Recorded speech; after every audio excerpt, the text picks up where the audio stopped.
Olá pessoal, aqui é o professor Sandro de Física, espero que todos estejam bem. Estou passando aqui para tentar ajudar vocês a manter a rotina de estudos e hoje eu vou falar um pouquinho com vocês sobre a dilatação térmica. Basicamente, o que é esse fenômeno? O que significa dilatação térmica? Bem, eu tenho aqui uma simulação que eu vou tentar passar para vocês, mostrando através de um esquema como é que funciona na prática esse fenômeno, né? Vou virar aqui a tela só para vocês acompanharem junto comigo no computador. Então, essa simulação aqui ela consiste em uma barra com um determinado comprimento que ele está definindo como sendo LI e é uma determinada temperatura TI. E aí ele mostra que quando aumenta a temperatura da barra, o comprimento dela não vai permanecer o mesmo. O comprimento dela vai sofrer uma alteração.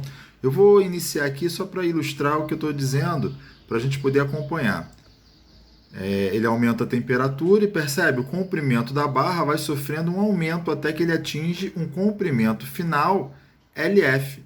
Esse momento em que a gente percebe a variação do comprimento entre o que ela possuía inicialmente, LI, e o que ela passou a possuir depois do aquecimento, LF, essa variação no comprimento é o que a gente define por sendo a dilatação linear. Então, pessoal, eu tentei montar aqui um resumão sobre o que é esse assunto. Peço desculpas aí pela qualidade do vídeo, né? A gente está tentando somente criar um apoio para vocês poderem manter o estudo. Então, o resumão ele vem explicando exatamente tudo que eu estou conversando com vocês aqui, né? O que é essa dilatação térmica? Então, consiste realmente no aumento do tamanho do corpo em função da variação da temperatura. Nesse momento, a gente está estudando a dilatação linear, ou seja, a dilatação apenas do comprimento.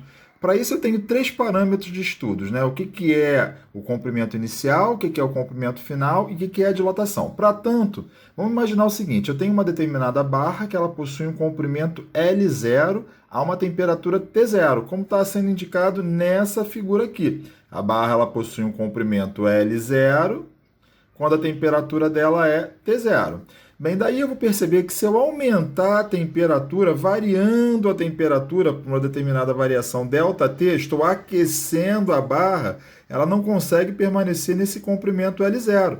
O comprimento dela vai passar a ser L, onde essa variação no comprimento é o que a gente define por sendo a dilatação linear, ou seja, o aumento no comprimento da barra. Bem, para a gente poder calcular essa dilatação, eu preciso então conhecer três informações. A primeira delas é qual é o comprimento inicial, que a gente chama de L0, que é o tamanho dela antes da dilatação. O alfa, que é o coeficiente de dilatação linear, ou seja, o material que constitui essa barra. E qual foi a variação na temperatura sofrida por ela. Com essas três informações reunidas, a gente consegue então medir qual é a dilatação através dessa equação. Olha, o ΔL, ou seja, a dilatação, ela vai ser obtida através do produto entre o comprimento inicial, o coeficiente de dilatação, o material, e a variação na temperatura. Ou seja, abre o olho com essa equação. Ela é que me permite determinar qual é a dilatação que eu estou sofrendo. Para medir o novo comprimento, ou seja, o comprimento final que essa barra vai possuir, eu vou simplesmente acrescentar ao que eu já possuía, ou seja, ao L0, qual é a dilatação que essa barra sofreu. Se eu adicionar essas duas informações, eu consigo então determinar qual é o novo comprimento que a barra vai possuir. Bem, eu trago aqui dois exemplos para a gente poder ver a matemática sendo aplicada nessa situação. Bem, a situação é a seguinte, eu tenho uma barra que inicialmente possui um comprimento de 2 metros, quando a temperatura dela é 0 graus. À medida que a gente vai aquecendo a barra até ela atingir 200 graus, ela não mantém o mesmo comprimento de 2 metros. O comprimento dela vai sofrendo um aumento até atingir o comprimento de 2,2 metros, ou seja, 2 metros e 2 centímetros. Para poder determinar, então, qual é o coeficiente de dilatação, ou seja, qual é o material, eu vou reunir essas informações que o gráfico me fornece e vou conseguir obter o resultado. Bem, retirando do gráfico as informações que são realmente necessárias, eu possuo comprimento inicial, 2 metros. Comprimento final, 2,2 metros. a variação do comprimento vai ser dada pela diferença entre o comprimento final, L, e o comprimento inicial, L0. Daí a gente obtém, então, que o aumento que a barra sofreu é de 0,02 metros. Bem, a temperatura inicial indicada pelo gráfico era de 0 graus e a temperatura final passou a ser de 200 graus. Da mesma forma, a gente consegue, então, obter a variação na temperatura, que vai ser dada por 200 menos 0. Dessa forma, a gente tem 200 graus Celsius, foi o aquecimento que essa barra sofreu. Bem, para a gente poder, então, calcular, eu vou usar a nossa equação de base, que é ΔL igual a L0 vezes alfa vezes ΔT, onde o ΔL a gente acabou de obter da diferença, 0,02. Então, no lugar do ΔL, 0,02. O comprimento inicial era o comprimento que ele possuía antes do aquecimento. Olha, lá no gráfico, 2 metros. Então, no lugar do L0, 2 metros.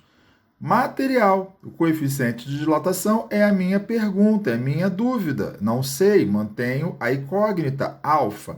E a variação na temperatura, 200 graus Celsius. Bem, utilizando a nossa matemática, eu posso realizar o produto entre o 2 e o 200. 2 vezes 200, eu tenho 400. Como aqui em cima eles estão sendo multiplicados, eles vão passar para o outro lado na fração. Então, eu fico com 0,02 dividido por 400, isso é igual ao alfa.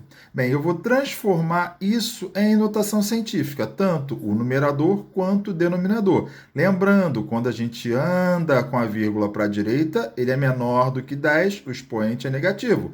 E a quantidade de vezes que nós movimentamos representa o expoente. Então, eu andei duas vezes com a vírgula, fiquei com 2 vezes 10 a menos 2.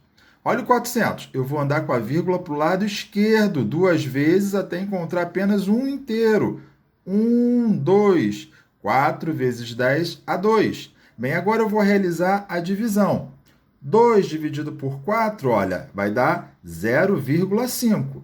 Sobe a potência do denominador. Quando ela sobe, o sinal troca. Então, eu já tinha menos 2, subiu, ficou o menos 2. Menos 2, menos 2 se tornou menos 4. Olha lá o meu alfa, está quase pronto. Vou andar mais uma vez com a vírgula para o lado direito. Então, mais uma vez, a potência fica negativa. Uma vez. Como eu já tenho menos 4, se tornou menos 5. Olha o nosso alfa, olha o nosso material aparecendo. 5 vezes 10 a menos 5, graus Celsius a menos 1. Essa é a unidade de medida pelo Sistema de Medidas Internacionais. Essa é a grandeza que eu estava buscando. Pessoal, tem aqui um outro modelo de questão que fala também sobre o assunto de dilatação. É bem corriqueira essa questão, então dá para a gente verificar com todos os assuntos, eles vão se intercalando, né? As informações podem aparecer. Então, vamos ver como é que funciona nessa questão aqui. A extensão de trilho de ferro sofre uma dilatação linear. Bem, calcule o aumento de comprimento que tem 1.000 metros quando a temperatura é de 0 graus e vai aumentar a temperatura para 20 graus. E ele me dá que o coeficiente de dilatação do ferro vale 12 vezes 10 a menos 6 graus Celsius a menos 1. Bem, quais são as informações que são relevantes para essa questão? Ele me dá o comprimento inicial, 1.000 metros. Ele me fala a respeito do material, que é o ferro, 12 vezes 10 a menos 6. Ele fala a respeito da temperatura que ele possui inicialmente, 0 graus, e a temperatura que ele vai passar a ter no final, 20 graus. Bem, daqui então a gente já pode obter a variação na temperatura. Ó, passou de 0 para 20. Para medir 20 menos 0, tem então 20 graus Celsius. Bem, vamos calcular a dilatação propriamente dita. Então, para calcular, lembrando nossa equação, olha o olhinho aberto, ΔL é igual a L0 vezes alfa vezes ΔT. Entrando com as informações, comprimento inicial, 1.000 metros. Material, 12 vezes 10 a menos 6. E a variação na temperatura, 20 graus. Está aqui, olha, o esquema. Ele tinha 1.000 metros a 0 graus. Vou aquecer, vou variar a temperatura até ela atingir 20 graus. O que vai acontecer? Ele vai sofrer um aumento. É esse aumento que eu quero medir. Bem, vamos fazer o cálculo. Lembrando que a matemática ela me permite pegar a parte numérica, esquece o 10 a menos 6. Se isso acontecesse, meu mundo ficaria perfeito. Não vou jogar fora, só vou esquecer e guardar ele para daqui a pouco. Fazendo então 1.000 vezes 12, 12.000. 12.000 vezes 2, 24 mil, com mais um zero, 240 mil. Está aqui, ó, 240 mil, vezes 10 a menos 6. O que é o 10 a menos 6? Ande com a vírgula 6 vezes. Sinal para a esquerda. Vamos embora. 1, 2, 3, 4, 5. Opa, faltou. O que a gente faz? Bota o zero na frente. Olha lá, olha o aumento que sofreu. A dilatação, então, é de 0,24 metros. Aqui, ó, esse é o aumento, 0,24 metros. Pessoal, espero ter ajudado a vocês. Torço para que isso passe logo, mas enquanto não passa, a gente precisa manter a rotina de estudos. Forte beijo em todos. Até a próxima. Professor Santos se despede.